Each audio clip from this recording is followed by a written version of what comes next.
And the title of this session, are we ready for a new world order? Are we ready for a new world order? Why would anyone pay $69 million for a JPEG and a hyperlink?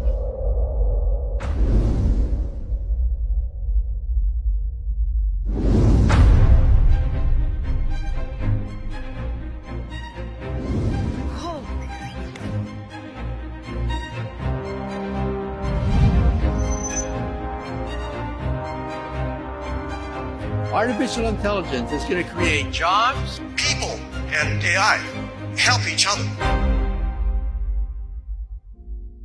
This is a call for an uprising. Welcome to today's show.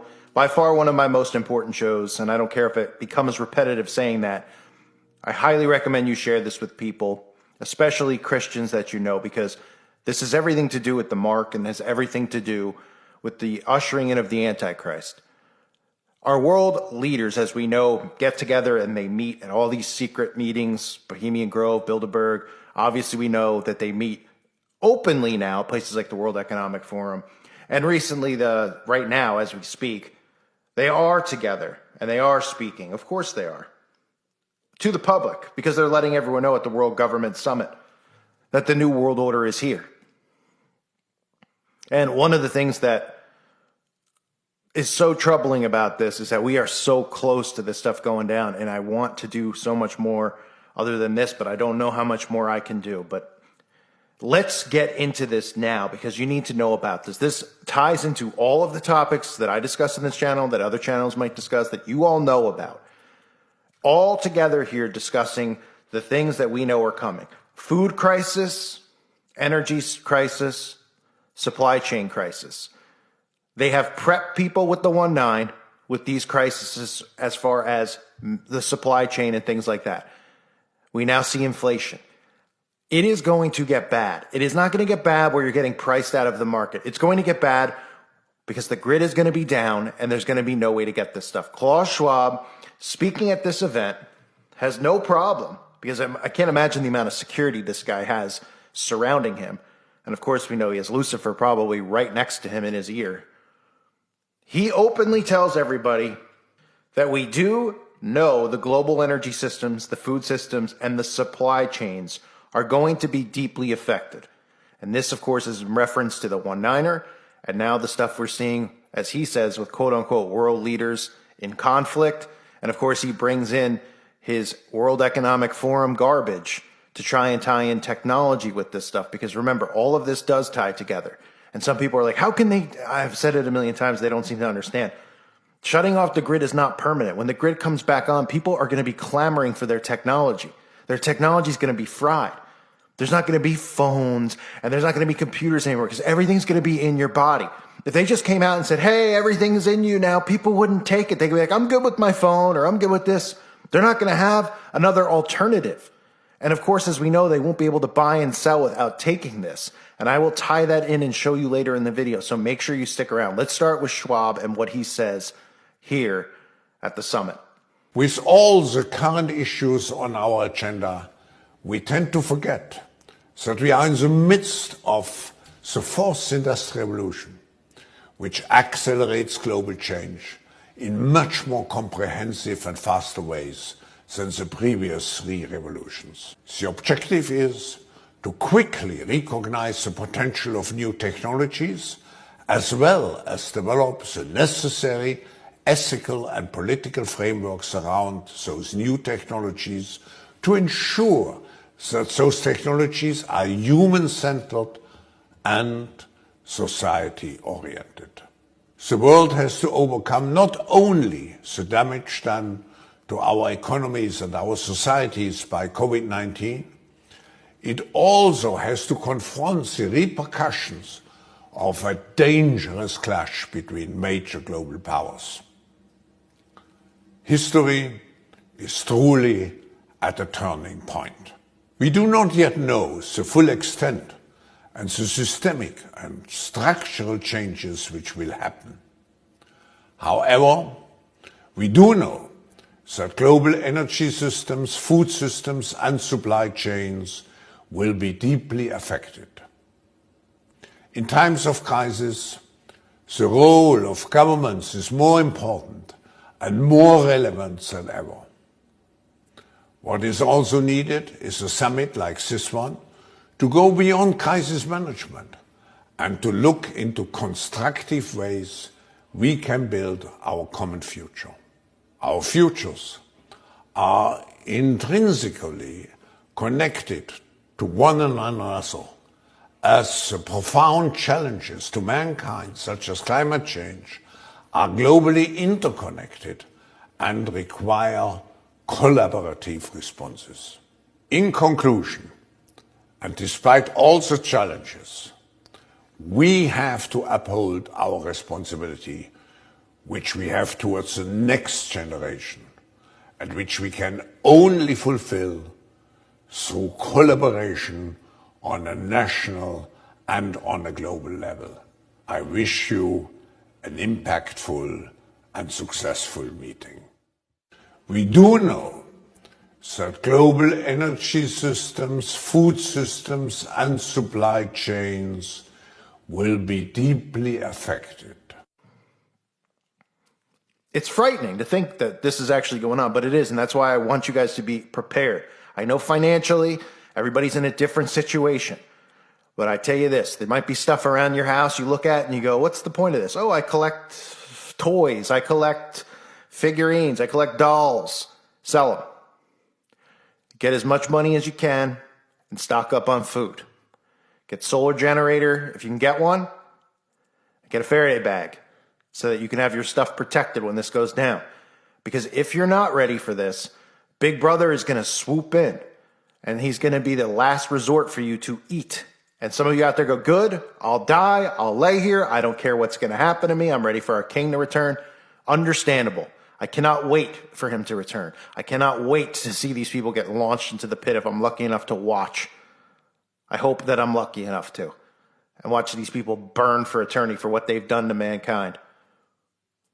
But I'll tell you this, when you're sitting there and you're actually starving, because a lot of people listening to this have never been in a situation like that, me included, I guarantee you that you will regret not getting things and preparing yourself, because dying of hunger and starvation and dehydration is probably the worst way you could possibly go.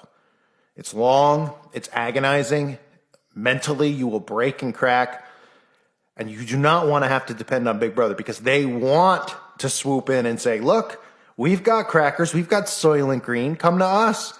And people will go, okay, they're going to feed us. And they'll run like in moms. You know, this will be after, of course, people loot and rob stores, which will come. We know the predictive program's been there for decades. They'll say, look, we have it. Come to the downtown. Everybody gets a small portion. Yay, everybody gets to eat, but you're under our control now. And of course, that'll tie in with the taking of the mark. So please be prepared for that. Number two with this, obviously, I'm talking about the energy crisis there and the food crisis. Those are two things that you must be aware of. Number three, obviously, this is a big thing I've talked about for years, is digital currency. I want you to listen to this woman flat out tell you that it's time for change, that it's time for a new order of currency, that it's time to get rid of citizens. In my opinion, we're going to need a digital constitution of human rights if we're going to have digital money. But also, this new money will be sovereign in nature. Most people think that digital money is crypto and private, but what I see are superpowers introducing digital currency. The Chinese were the first. The US is on the brink, I think, of moving in the same direction. The Europeans have committed to that as well. And the question is, will that new system of digital money and digital accounting accommodate the competing needs of the citizens of all these locations so that every human being has a chance to have a better life? Because that's the only measure of whether a world order really serves. So you might be listening to that and not understand. So let me piece this together for you. A lot of people think of digital currency, they think of crypto. Like she said, it's not that. It is not cryptocurrency. It's going to be a form of it. But it has to do with blockchain. It has to do with something being inside of your body. Your currency is going to be in you. You might say that sounds crazy. I'm going to show you a clip right now. I covered it when it happened, and I knew I knew that I was going to be using this clip for a long time. As long as I have, I'm able to continue to breathe and put this information out there. When Colbert brought up that Vice article about mice, about how they were doing tests on mice so that they could experiment with blockchain. And, people in the crowd are cracking up. Literally, it says on the screen, the plan to put Bitcoin in mouse DNA with a genetically engineered virus. Sound familiar? Probably not. Unless, come on. Editing the mouse's genetic code to carry the private key that controls the Bitcoins. This right here is the mark. To me, in my opinion. It ain't Sunday law, in my opinion. People haven't already taken the mark, but they're close to taking it. What they've taken is something that is bad. But this right here, do you understand what that means about the genetic code? Listen. News. There's a plan to put Bitcoin in mouse DNA with a genetically engineered virus. Here's the plan. You may know a Bitcoin wallet can only be accessed using its private key. They will buy some Bitcoin, then tie the mouse's value to that Bitcoin by editing the mouse's genetic code to carry the private key that controls the Bitcoin. This manipulation will result in genetically engineering the world's first douche mouse. The reason that he did that, and he said that, this article had no views, it had no play, it had no legs, it had no traction. They brought attention to this for a reason. Of course, you saw at the end, they deflected, right? This is sigil magic. This is universal law. They're letting you know that this is exactly what the plan is. And they're experimenting on mice, just like they did with all these other things. And then they experiment on humans, like we're seeing right now. That is what is coming now, soon. But the first thing that will come is a grid shutdown. You cannot reset without doing it. Think for yourselves about what reset means to you. Just think of Nintendo. You're playing a game, or whatever kids play now. Xbox, PS5, PS4. You're in the middle of a game, your friend wants to troll you, he comes up and he presses the power button. What happens? The game resets. You have to restart for a great reset by shutting off the grid and starting over. People's technology will be wiped out with an EMP attack. That means when the power comes back on, they still will not work.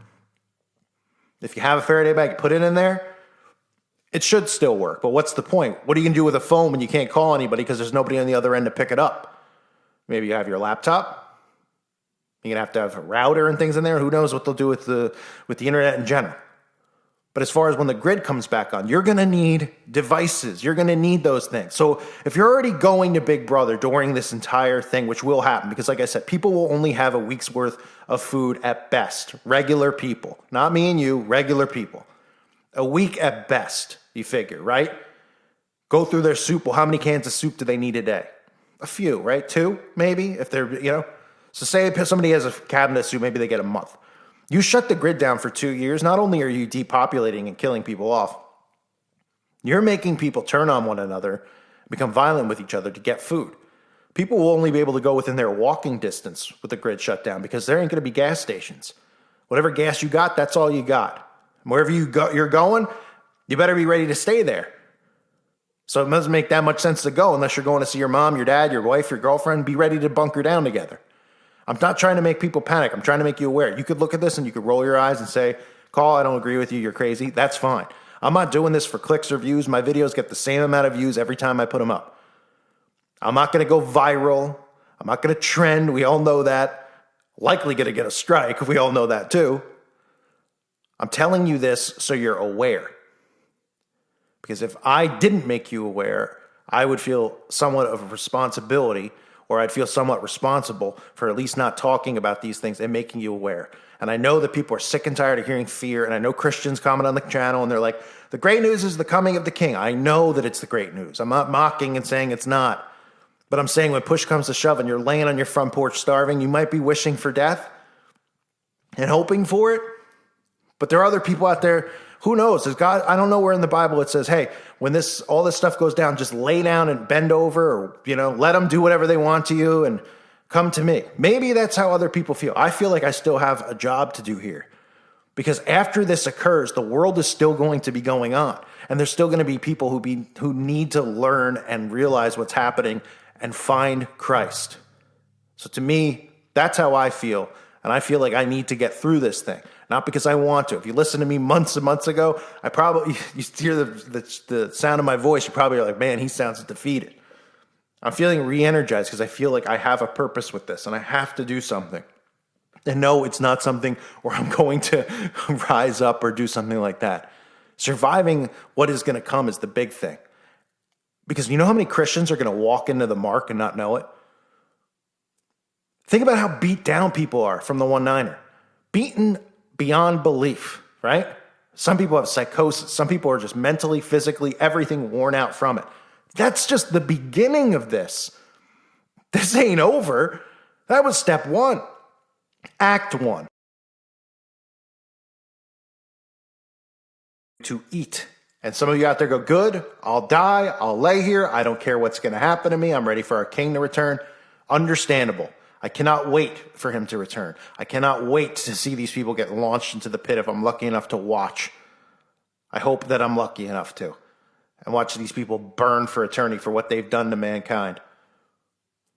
But I'll tell you this, when you're sitting there and you're actually starving, because a lot of people listening to this have never been in a situation like that, me included, I guarantee you that you will regret not getting things and preparing yourself, because dying of hunger and starvation and dehydration is probably the worst way you could possibly go. It's long, it's agonizing, mentally you will break and crack, and you do not want to have to depend on Big Brother because they want to swoop in and say, look, we've got crackers, we've got Soylent Green, come to us. And people go, okay, they're going to feed us. And they'll run like in moms. But, you know, this will be after, of course, people loot and rob stores, which will come. We know the predictive program's been there for decades. They'll say, look, we have it. Come to the downtown. Everybody gets a small portion. Yay, everybody gets to eat, but you're under our control now. And, of course, that'll tie in with the taking of the mark. So please be prepared for that. Number two with this, obviously, I'm talking about the energy crisis there and the food crisis. Those are two things that you must be aware of. Number three, obviously, this is a big thing I've talked about for years. It's digital currency. I want you to listen to this woman flat out tell you that it's time for change, that it's time for a new order of currency, that it's time to get rid of cash. It's time to go cashless. It's time for control. It's frightening what comes out of this demon's mouth. But this is what's planned for us. And remember, this ties in with the mark, not being able to buy or sell. Listen to this. And so I think we have to go deeper. And it's not about the U.S. versus China. It's about what underpins a world order is always the financial system. I was very privileged. My father was an advisor to Nixon when they came off the gold standard in '71. And so I was brought up with a kind of inside view of how very important the financial structure is to absolutely everything else.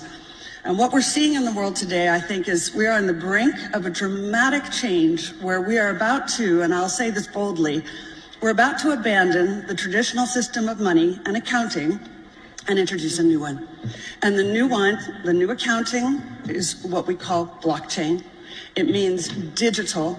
It means having a almost perfect record of every single transaction that happens in the economy, which will give us far greater clarity over what's going on. It also raises huge dangers in terms of the balance of power between